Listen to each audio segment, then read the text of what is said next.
Mbote na bino banso bande ko bandikana qu'une télévision tango koki pona bino ko zo basango ya ngonga beti ya mokolo ya vendredi 14 juillet 2023 sima mwa tango nde bozwi bola ya basango Tofunga basango na biso ya mokolo lona basango ya makolo ba été mwana mboka Chériban Okende député national pe ministre ya kala ya transport ba kutaki ya kokufa na kati ya jeep na poids lourd en face ya CEP Congo mokolo jeudi 13 juillet 2023 Puris Pembele a Betingonga Ezalaki na tongo makasi ya jeudi 14 juillet 2023 nde Bakinois bayaki bongo découvrir nzoto ya député national pe ministre ya kala ya transport mwana mboka Chériban Okende sans vie topé ezanga bomoi makila na nzoto attaché na ceinture de sécurité na kiti na ya mokumbi na kati ya jeep na ye na balabala poids lourd en face ya CEP liboso ya garage de Kinshasa selon ba source na biso ba levaki uta mokolo ya mercredi 13 juillet 2023 na ba après-midi na lopango ya cour constitutionnelle et pa ya bato oyo ba yebanité na tango akendaki bongo kokota lettre ya report to pe ya bopusi invitation oyo moko ya ba juge ya cour constitutionnelle apesaki yango esali pasi makasi komona ete député national en fonction pe ministre ya kala azala froidement abattu boye esengeli koyeba ete Chériban Okende azalaki ministre ya transport voie de communication et des enclavements na compte ya ensemble pour la République ya mwana mboka Moïse Katumbi bongo sima komona ete Moïse Katumbi kobenda na union sacrée yepe sima kozwa mort d'ordre a déposaki démission na ye pona kotalisa fidélité na ye na parti pe na leader na ye Moïse Katumbi na décembre 2022 ba imboka bazali kosenga ete enquête ya solo ekoka bongo kosalema po ete bato ya mabe ya boye bakoka bongo kotiama maboko ngonga ebeti Koulansamana assassiné député national Chériban Okende de premier ministre Jean-Michel Sama Lukonde a bengisaki na lombango réunion moko ya sécurité na ndako na ya mosala mokolo jeudi 13 juillet 2023 Puris Pembele azongeli susu liwa ya Chériban Okende senga député national pe membre ya kala ya gouvernement et ezali choc pour na tata mokonzi pour na premier ministre pour na ba membre ya gouvernement nyonso pour na koloba ete pour na ba congolais nyonso tina wana chef ya gouvernement mwana mboka Jean-Michel Sama Lukonde abengisaki na lombongo nyonso réunion moko sécuritaire kaka mokolo assassinat wana tolobi mokolo jeudi 13 juillet 2023 azalaki elongo na ba membre ndambo ya gouvernement ba responsable ya ville ba responsable ya ANER ya DGM pe ya police nationale congolaise bakisa commandant ya 14e région militaire na masolo na bazumo kano ya kusalisa enquête moko disciplinaire pona koluka koyeba ndenge nini assassinat oyo esalimaki boyoka porte-parole ya gouvernement ministre ya communication pe média oyo a participé na réunion yango mwana mboka Patrick Muyaya ndenge abetingonga. Au-delà du message de condamnation et des condoléances qui a été fait, il faut faire diligence pour que une enquête minutieuse puisse être faite. Dans cet ordre, il y a une enquête préliminaire qui a déjà commencé au niveau de la police nationale. Mais il a été convenu durant cette réunion que ce sera une enquête, une commission d'enquête plus large qui impliquera tous les services et nous avons convenu que nous allons associer à cette enquête des services étrangers des pays amis pour qu'en toute transparence et très rapidement nous puissions faire la lumière sur ces crimes odieux qui arrivent dans un contexte où nous étions déjà sur vigilance. Vous avez vu que la semaine dernière, il y a eu des bouclages qui ont été faits notamment dans la commune de Bandal, parce qu'il y a visiblement une volonté de s'aimer la psychose lorsqu'on parle de kidnapping, lorsqu'on parle de trafic d'organes. Nous étions déjà en alerte et les services vont redoubler davantage de vigilance. Il y aura des mesures qui seront annoncées par la police toujours dans ces cas, parce qu'il est hors des questions de plonger la ville de Kinshasa dans une quelconque forme de psychose, alors que nous sommes à la veille d'un événement attendu mondialement, à savoir les Jeux de la francophonie. Nous avons les élections en fin d'année qui vont arriver. Nous tenons donc à ces engagements et nous allons travailler pour nous assurer que la sécurité est tenue à Kinshasa comme partout. Na maye mazali kolobama na o etali ba circonstance ya liwa na ye porte-parole ya gouvernement atalisi ete bakoki koloba yango na lombango te pamba te bazali nano na mao boyoka ye ndenge ya betingo. Nous sommes le gouvernement et il ne serait pas de bon aloi c'est aujourd'hui que notre collègue est décédé. L'heure est plutôt au recueillement. C'est dans cet ordre d'ailleurs que le président de la République a annulé. Il devait faire une visite sur terrain et le Premier ministre a réduit au maximum les activités qu'il devait faire ce jour parce qu'il faut observer une pensée pieuse pour celui qui a été des nôtres. On peut diverger sur le plan de la politique, mais ici, il s'agit d'une vie humaine. C'est aussi les lieux d'interpeller les uns les autres que ce n'est pas le moment de venir vouloir faire... c'est un homme politique, évidemment, qui est décédé. Il y aura évidemment des implications politiques, on le comprend, mais c'est prématuré de vouloir aujourd'hui commencer à se positionner, à faire des déclarations. Nous sommes gouvernement, nous allons travailler à rassurer nos populations sur les mesures que nous prenons pour les sécuriser. Les autres font la politique, mais nous veillons sur le pays. Donc, Gaëbeti.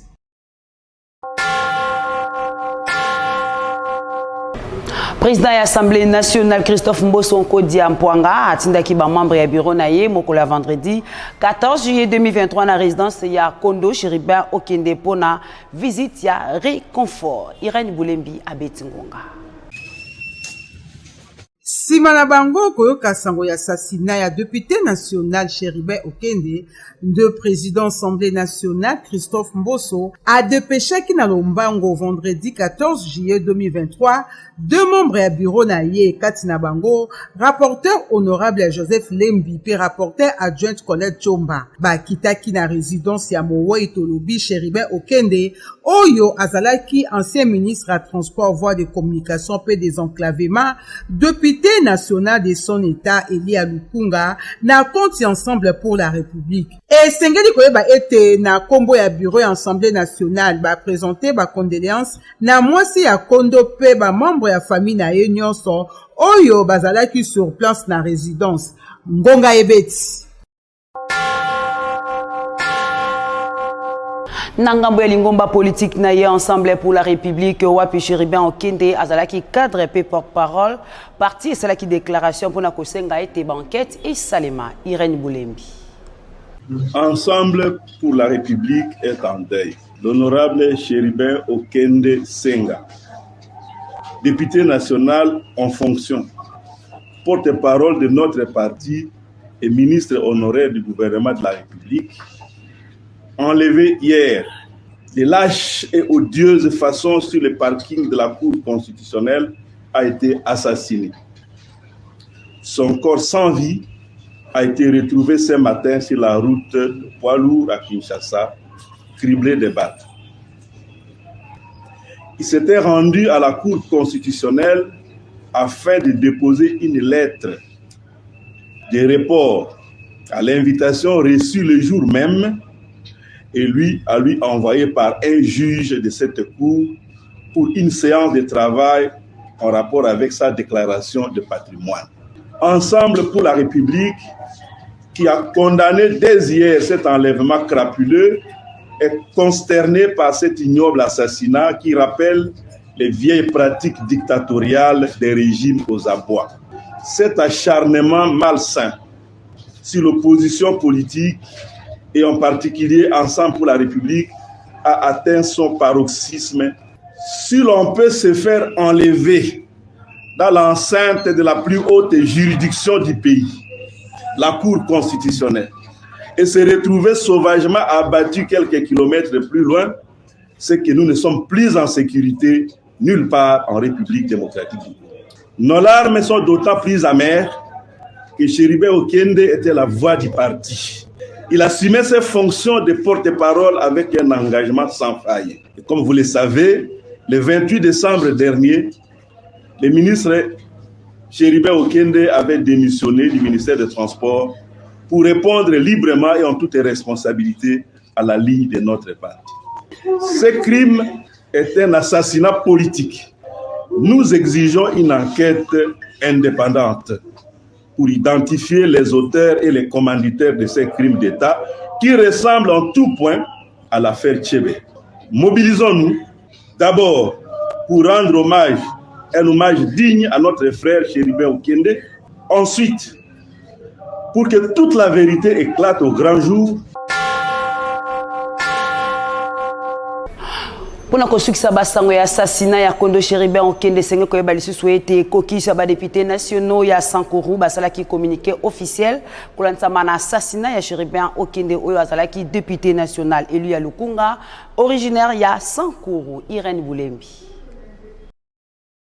Kolandisama assassinat ya député national Elia Lukunga pe moko ya ba ressortissant à Sankuru nde etindaki kokisa ba député nationaux à Sankuru ba condamné avec dernière énergie assassinat o esalemi na bato ya mabe et pas ya honorable Chéribin Okende Senga, ancien ministre ya transport pe député national de son état pe d'une fils ya province ya Sankuru. Kokisa ba député nationaux ba sengi na autorité compétente ya kosala banquette moko ya makasi pe kolandela ba acte o ya mabe po ete ba auteur ya crime oyo bazwa etumbu ya makasi pe kokisa ba député nationaux ba présenter ba condoléances na bango na province ya Sankuru nyonso na famille biologique pe politique na ye et tiami mokoloto et pa ya président ya kokisa ba député ya Sankuru Emery Okunji Ngonga Ebeti. Na Italie basango ya défense esenge ko ba été vice-premier ministre de la défense nationale pe ancien combattant Jean-Pierre Bemba Gombo afungola ki colloque international o ezalaki na thème bassin du Congo pe changement climatique mokolo jeudi 13 juillet 2023 na collège des autres études de stratégie et de défense Puris Pembele abeti ngonga boye. Et salemaki mokolo ya jeudi 13 juillet 2023 na Kinshasa, ouverture ya colloque international et pas ya premier vice-ministre, ministre ya défense nationale pe ancien combattant mwana mboka Jean-Pierre Bemba Gombo. Ezalaki organisé na collège des hautes études stratégiques pe défense. Et ça dit déjà bongombula moko, savant suédois a bikola katope alobaka avant était changement oyo eko perturber écosystème mondial eko wuta na bobebi ya couche d'ozone. Kasi lelo changement écosystémique et comme réalité. Ndenge vice-premier ministre, ministre de la Défense nationale puis ancien combattant mon amboka Jean-Pierre Bemba Gombo à Betty City. Mesdames et messieurs, il y a plus d'un siècle, un savant suédois, Arrhenius, avait prédit le changement qui devrait s'opérer dans l'écosystème mondial suite à la détérioration de la couche de l'ozone. Aujourd'hui, ce changement écosystémique est une réalité. Isengeli koyeba ete tata mokonzi Félix Antoine Tshisekedi Tshilombo a betaka pe sete na 2021 na tango ya COP 26 na Glasgow. Seconde tope minute moko elekakate sans que ba région et subir ba effet à réchauffement climatique pour na yango et sengeli ba agir elongo pe na lombango nyonso. Et l'humanité court le risque, si rien n'est fait, de voir se produire des dommages irréversibles. Comme a eu à le souligner avec justesse le président de la République, Son Excellence M. Félix Antoine Tshisekedi, en 2021, lors de la COP 26 à Glasgow. Je cite, « Aucune seconde ni minute ne s'écoule sans que nos régions ne subissent graduellement les effets de ces mutations. » Fin de citation. Et donc il faut agir sûr, agir ensemble et très rapidement. Yambonaye Asili Samaloba, vice-premier ministre Jean-Pierre Bemba Gombo a l'endisaki ba panéliste ko réfléchir pe ko proposer ba solution réalisable na oyo etali kaka mutation climatique pe ba voie to pe banzela pona kosalela bassin du Congo. Rôle ya bassin du Congo ezali na intérêt ya bato nyonso. Vice-premier ministre Jean-Pierre Bemba Gombo azali na elikia ete ba discussion oyo ekomema bango na ba question na oyo etali gestion non équitable pour na école Congo démocratique na crédit carbone. Ya koyeba lisusu ezali ete milulu oyo ekosila mokolo ya samedi 15 juillet 2023 pe ba intervenant ya ndenge na ndenge bakoleka. Ngonga Ebeti.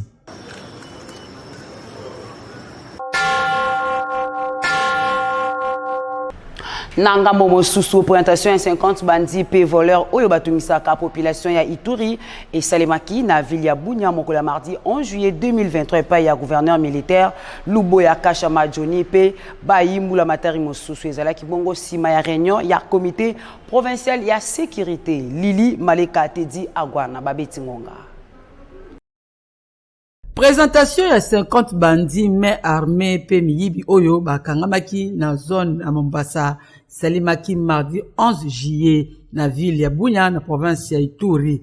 Ezalaki bongo na présence ya patron exécutif provincial Luboya Kashama Johnny. Parmi 50 batumabe oyo ezalaki pe na basi na kati wapi service ya sécurité pe défense etiaki bango maboko.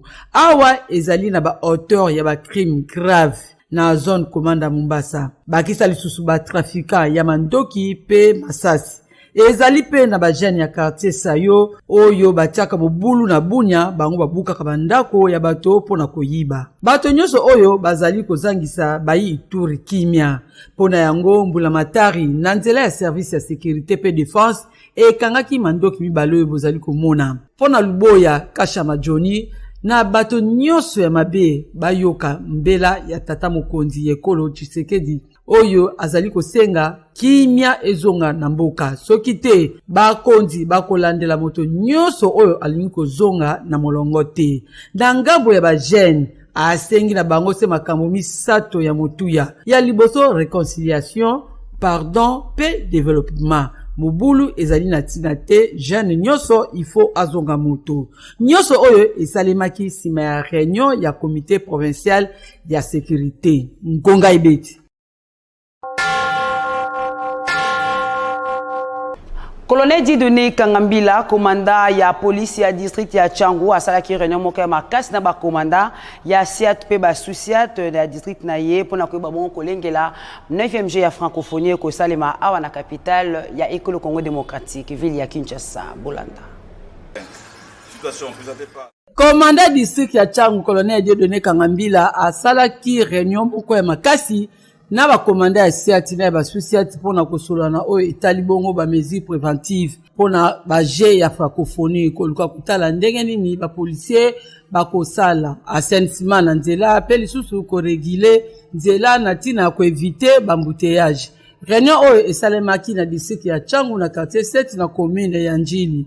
Awa mokonzi ya la police ya district ya Tchangu Dieudonné Kangambila abendaki mapinga ya la police matoi makasi bayeba ko se comporter malamu discipline ezala na nzela kotia pe nyonso ezala na molongo dérapage ezala te na côté ya assainissement bopeto emonana na nzela ba oyo bazwi mokumba wana esenge na bango basala nyonso ndenge esengami pona nzela apesaki ba directive nyonso kotosa code de la route tracasserie ezala te boyoka ndenge ngonga ebetamaki.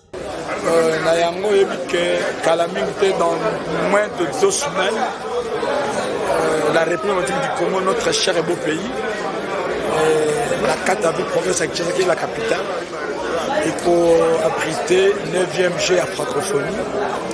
Et le Sénat qui va pas belé makoya. Le Sénat d'abord chaque commandant dans le secteur a assaini sur le plan sécuritaire. Il y a des consorts, assainissement le long boulevard qui est à la paix. Nous sommes les missions d'abord gouverneur à Pessa, répercutant au conseil provincial et dans la langue et maintenant depuis décembre ou janvier 2023, nous allons continuer dans le Pétard va pas bazali koya tout ça la yango tout c'est tout compliqué ceux qui bolembo écouter yango na ko rappeler bango à l'ordre que bolembo ne longwa tozongela assainissement le boulevard tozongela appui personne pour que nzela dans la polele batuma fota ba kimia et puis to meka qualité contre phénomène kuluna to phénomène ya reconnaissance sécurité ezali ko mata ya ba enlèvement oh ya ba soi-disant population ça ko lomba na ba réseaux sociaux bon. Biso police, on ne néglige rien comme information. Ngonga est bête.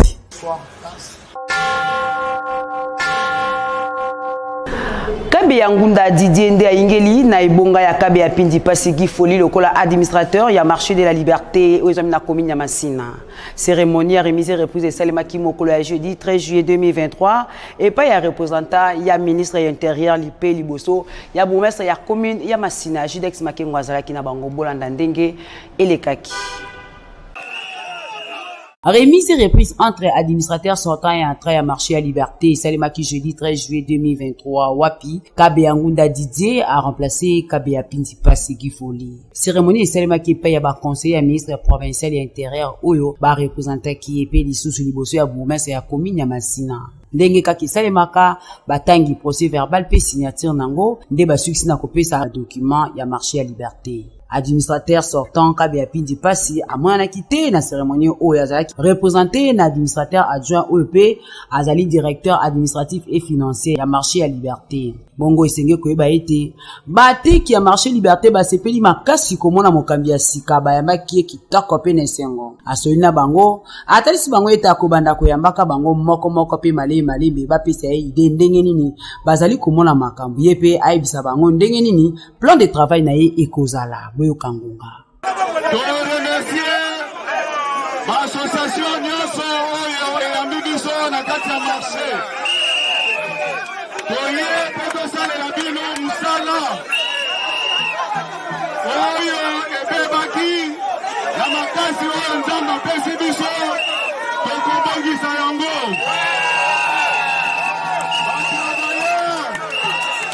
baagent nyonso nayebi ke boza na impayement eloko oyo tokosala ya liboso ezali koresoudre problème na bino ya paiement.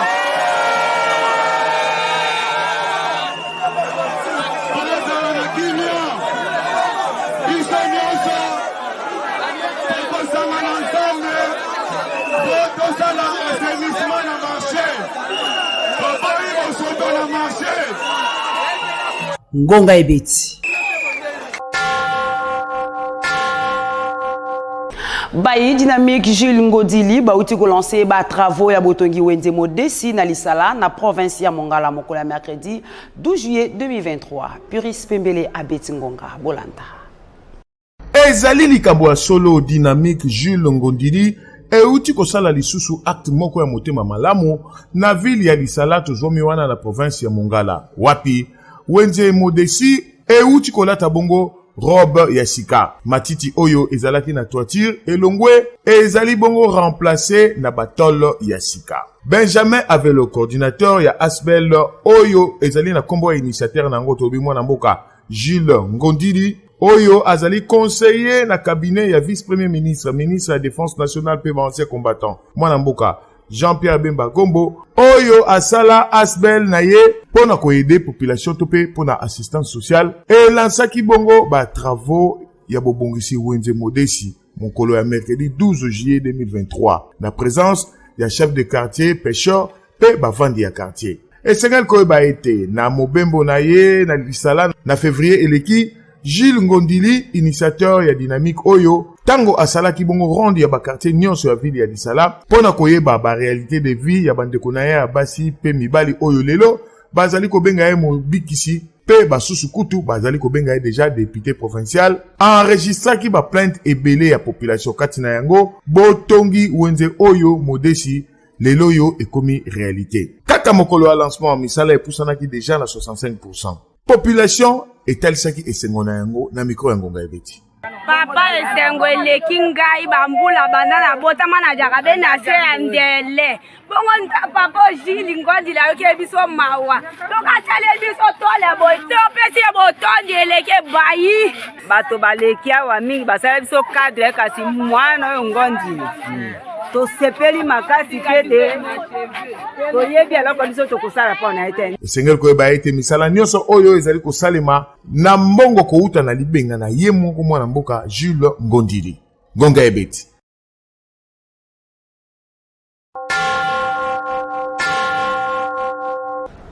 ONG SRI Asbel ezali kosalisa bana mboka pona kobimisa visa na pete nyonso pona kokende mikili ya poto mingi penza na ekolo Canada.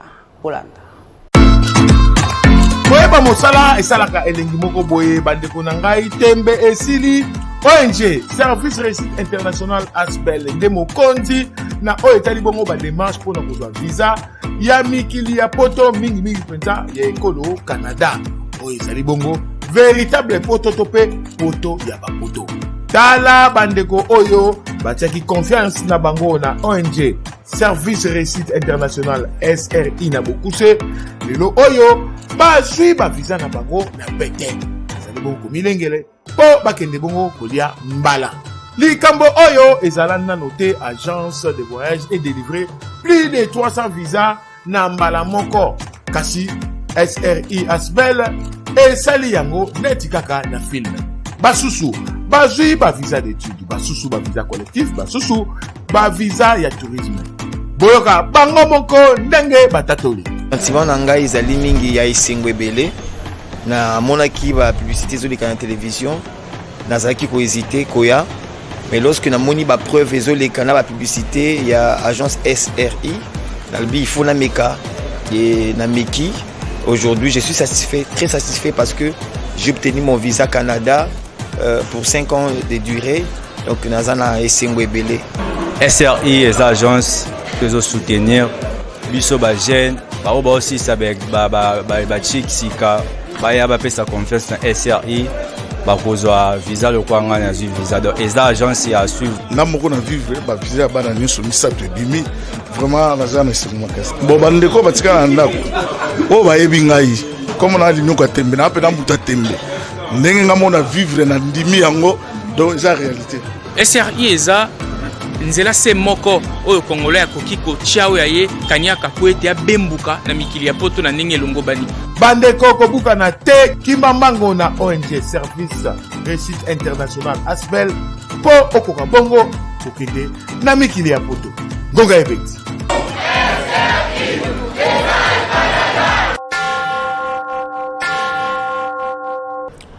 Komako lopango na mbongo moke grâce ya Ziko Mukanga. Nani akotia lisusu tembe bilembo yangoyo mosala ezomonana après avoir kopesa plus de 5000 motos na bawewa. Président Ziko Mukanga, représentant ba motocycliste nyonso ya République démocratique du Congo, aye lisusu na opération Komakolo lopango oyo ezolakisa puissance pe serré ya président Ziko Mukanga batu ebelo bozali komona ba yende kozwa mapango na bango ba pesaki ba mbongo na bango ba moni bilembo yangoyo ba ndaku yango ezotongama ba wenze pe yangoyo mosala nde ezosalama awa na $1300 ya pamba ozwi lopango na yo ba bengi yo kolo lopango. C'est pas nangana wala pongi à l'aise.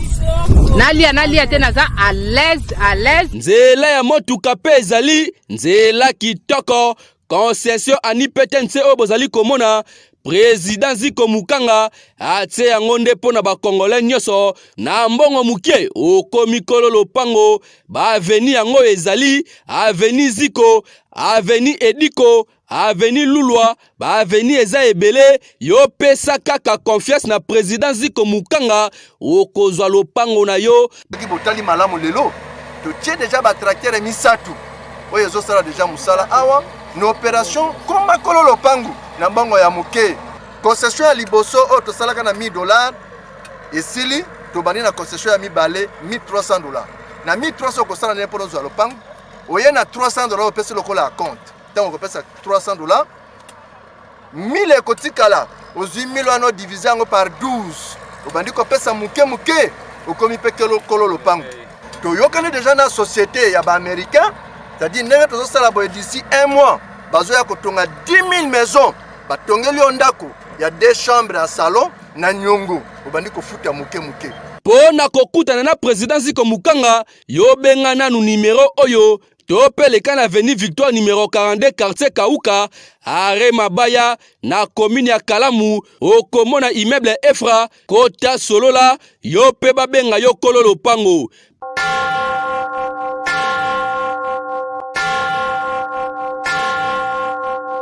Bandeko balandikana qu'une télévision pe basango ya ngonga beti to suki awa pona basango ya ngonga beti mokolo ya vendredi 14 juillet 2023 ceux qui bosepeli bo pesa Patrick le salama tondi po yenda za kina simba ya caméra Teddy Agwana oya simbi montage pe montage final édition ezokoba toujours na puriste Pembele Makengo botika malam na kokoba ko yanda manaka ya la télé vérité pe kimia ya kolonzambe ekoba ko ingela o mabota mabino